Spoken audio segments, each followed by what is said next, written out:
Hello everyone, তোমরা সবাই কেমন আছো? তো আজকে আমি রান্না করব কচু ও সজনে পাতার পেলকা। এটা আমার ফেভারিট খাবার, এমনকি আমার না, এটা প্রতিটা রাজবংশীর ইমোশন খাবার, সবার প্রিয়। তো আমি পাতা পাড়ায় নিয়ে আসছি, এখন এটাকে দিদি বাছতেছে। আমি চলে গেলাম কচু পাতা আনতে।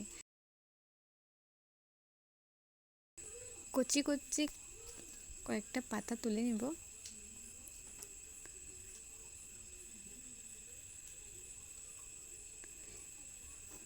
বেশি পরিমাণে লাগবে না, অল্প একটু লাগবে, তো আমি এতটাই নিছি। তো এখানে আদা রসুন পেস্ট করে রেখেছি, সাথে আলু ভাজাও হবে। পেলকা হবে আর আলু ভাজা হবে না, এটা কখন হতে পারে? তো এখানে রসুন লঙ্কা সব হয়ে গেছে তৈরি। তো এখানে জলও বসাই দিচ্ছি। এখন লঙ্কা আর রসুনটা প্রথমে দিয়ে দিলাম, তারপরে পরিমাণ মতো সোডা দিয়ে দিচ্ছি।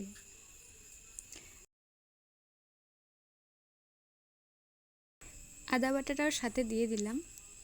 তো এটাকে একটু নাড়িয়ে একটু রাখবো। তারপর সজনে পাতাটা দিব। সজনে পাতাটা এখন দিচ্ছি, কচু পাতাটাও দিয়ে দিলাম। এখন ভালো করে নাড়িয়ে নেব। নাড়াতে নাড়াতে ফেনা উঠে যাচ্ছে। এখানে আর কিচ্ছু করতে লাগবে না, এখন শুধু ফেনা উঠবে, এটা সিদ্ধ হবে, তারপরে বাকি একটু কাজ আছে, সেটা করলেই রেডি আমাদের পেলকা। তো তোমরা দেখতে থাকো আর কি করতেছে।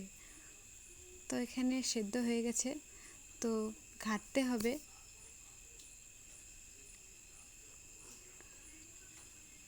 ঘাটার পর দেখো কি সুন্দর হয়েছে না? তো আমাদের রেডি সজনে পাতা ও কচু পাতার পেলকা।